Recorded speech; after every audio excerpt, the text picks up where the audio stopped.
Morning student. Today our topic is the discernate perturbation theory. ये हमारा topic है आज का। उससे पहले प्रीवियस आर्टिकल में हमने क्या पढ़ा था कि परटर्बिंग पोटेंशियल्स यानी कि जो हमने वेरिंग एक्स के लिए फाइंड आउट किया था और सिंपली हार्मोनिक ऑसिलेटर। ठीक है, तो आज हमारे पास क्या है, degenerate perturbation theory. Very important topic है, पेपर में पूछा जाता है। तो इसमें क्या है कि अगर हम कई बार we encounter a situation where the unperturbed states are degenerate. In fact अगर हम बात करें कि जो potential in which the particles move and contains the symmetry, many of the resulting eigen state are discernate. For example, the hydrogen atom where the electron move in a spherical symmetry potential, we get for the instant threefold discernate, p state, fivefold discernate, d state, and so on. In case of the q-fold discernate state, q different eigenstate of the system have many energy eigenvalues. However, if the system of the potential producing q-fold discernacy is destroyed by applying a small perturbation, that is h dash, discernacy is removed, that is in the different eigenstate that have the same energy eigenvalues in the absence of the perturbation and may now have the different energies. तो systematic अगर हम diagram की बात करते हैं तो वो हमारे पास क्या है, that for the diagram that is the diagram. इसमें क्या है, lifting the two fold degeneracy by the perturbation. तो एक तरफ हमारे पास क्या है, लैम्डा, और दूसरी तरफ हमारे पास क्या है, energy state. Okay, now perturbation is theory developed in the section 15.2। ये हमारा पहले वाले आर्टिकल की बात है। तो उसमें applicable to the case of the degenerate state of, for example, जो हमने यूज़ किया, जो मैंने आपको किया था, नहीं तो हम फिर दोबारा से एक वीडियो अपलोड करेंगे जिसमें मैंने आपको कहा था अगर आप हो सके तो आप डिस्कस करना एक्स क्यूब के लिए। तो divergence case of the degenerate state and there is a no reason so trust even the first order correction to the energy. Okay, तो we have also look the alternative method to deal with the degenerate state, and in this section we describe the perturbation method for the degenerate state. Now the two-fold degeneracy, ये paper में पूछी जाती है, two-fold degeneracy. Now consider the system which when unperturbed has two of its eigen state, यानी कि psi n1 0 and the psi n2 0 with the same energy eigen values E0 के लिए। तो जो हमारे पास सिंपली स्क्रोडिंजर इक्वेशन होती है तो उसको हमने इस फॉर्म में H0 psi n1 0 is equal to E0 psi n1 0, यानी कि ये इक्वेशन हमारे पास क्या है, 15.43a इक्वेशन यूज़ की गई है।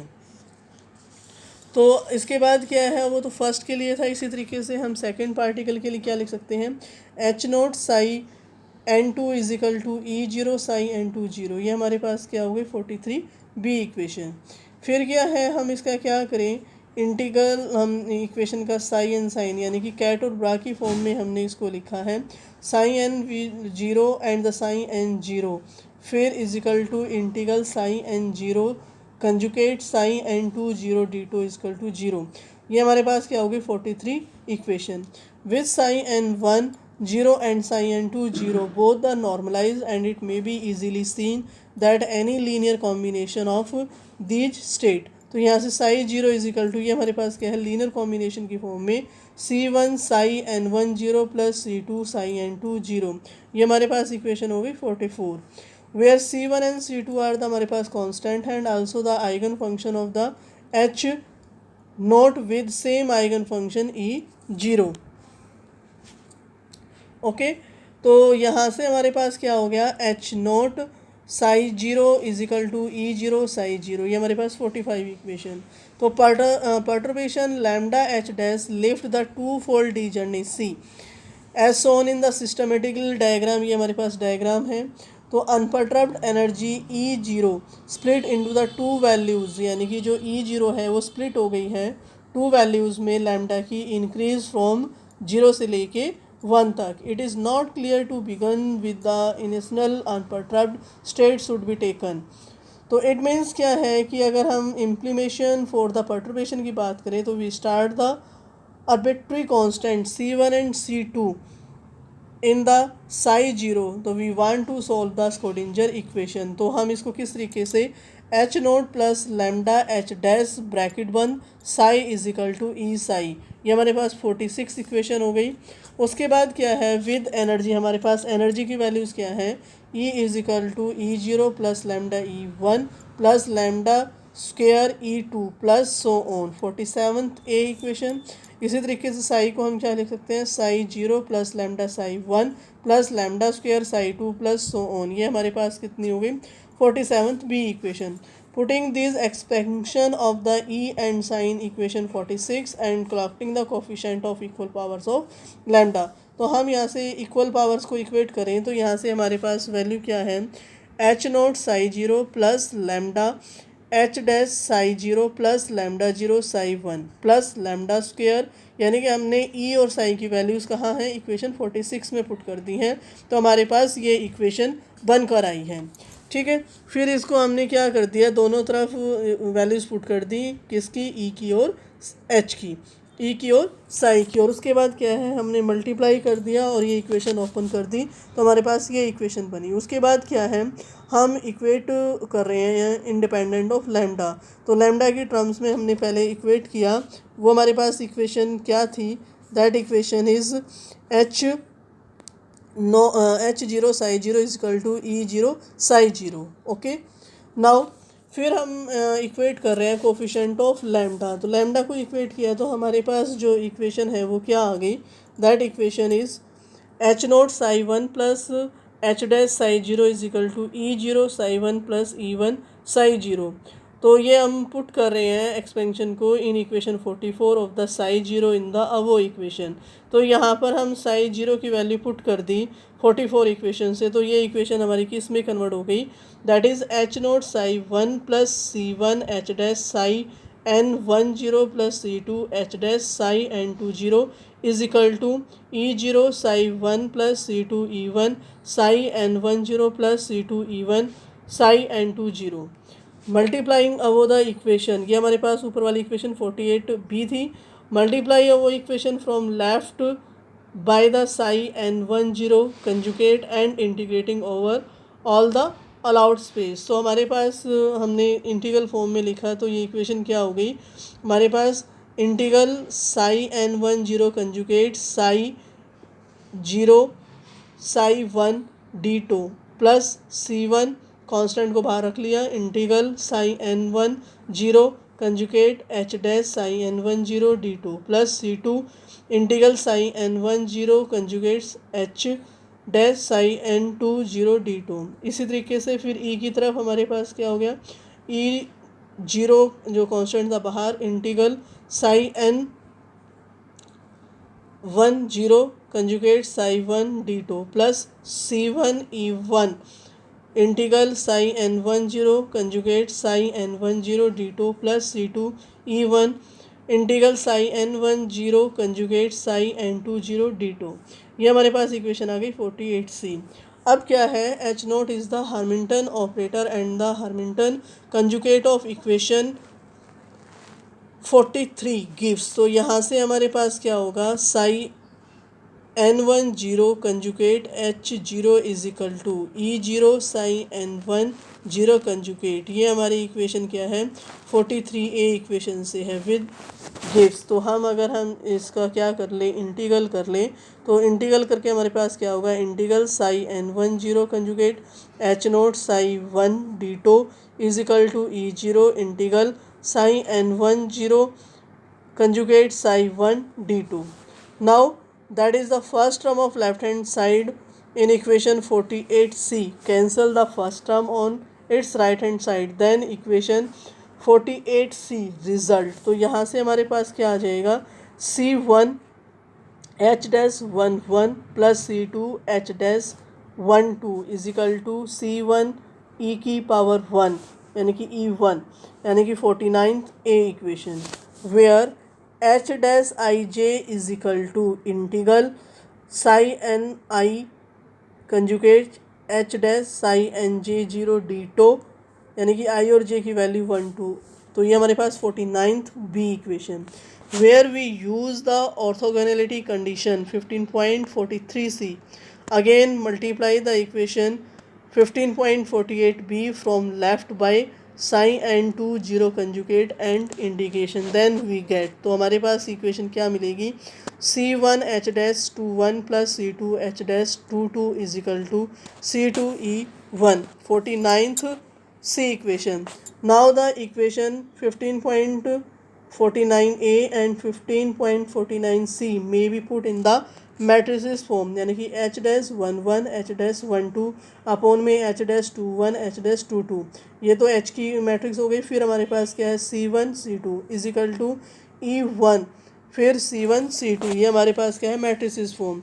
Non trivial solution of the characteristics of determinant when is gives the Schuler equation. Schuler equation में हम इसको किस तरीके से लिख सकते हैं, that equation is the H dash 11 minus का E1 H dash 12 H dash 21 H dash 22 minus E1 is equal to 0, that equation is 15.50।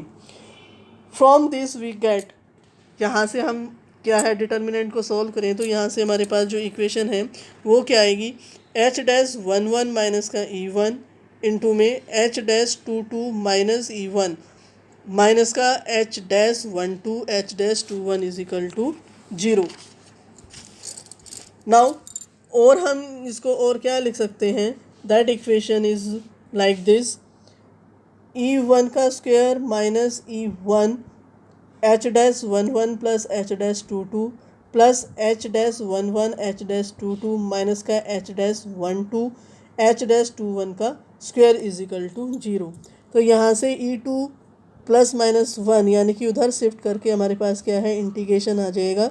तो हमारे पास स्क्वायर रूट, तो हमारे पास ये इक्वेशन किस में कन्वर्ट हो गई, E plus minus 1 is equal to half into में H dash 11 plus H dash 22 plus minus under root H dash 11 minus H dash 22 का स्क्वायर प्लस 4 H डैश 12 का square, 15.51 equation. It may be noted that the quantities H dash Ij appearing in equation 15.51 for the expression of the E1 plus minus are in the principle known as these are just matrix element of H dash. With the respect to the non-unperturbed eigenstates psi 0 n1 and psi 0 n2 so on perturbation, the unperturbed energy E0 changes to E plus minus is equal to E0 plus E plus minus 1 यानी कि 15.52, thereby lifting the twofold degeneracy if E plus 1 and E minus 1 are different. Now proceed to find the coefficient of C1 and C2. We start the two equation in C1 and C2.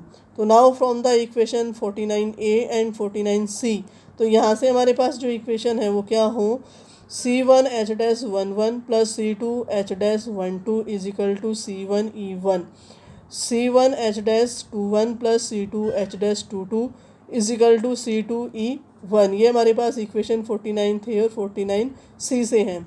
Along the normalization condition on the psi 0 from equation 44, तो यहाँ से C1 square plus C2 square is equal to 1, that equation is 53. It's the straightforward to find the values of C1 and C2 from our three equations as C1 is equal to H dash 12 upon में H dash 12 का square plus H dash 11 minus E1 का square पूरे के ऊपर हमारे पास क्या है, हाफ। इसी तरीके से C2 की जो वैल्यू होगी वो हमारे पास क्या है, E1 minus H dash 11 upon में हमारे पास क्या आ जाएगा, that is the H dash 12 का square plus H dash 11 minus E1 का स्क्वायर, फिर हमारे पास क्या है हाफ, यानी कि ये क्या है अंडर रूट के लिए. It may be noted that the E1 has two different values E+1 and E-1 giving rise to the different values, and E plus minus is equal to E0 plus E plus minus 1 to energy.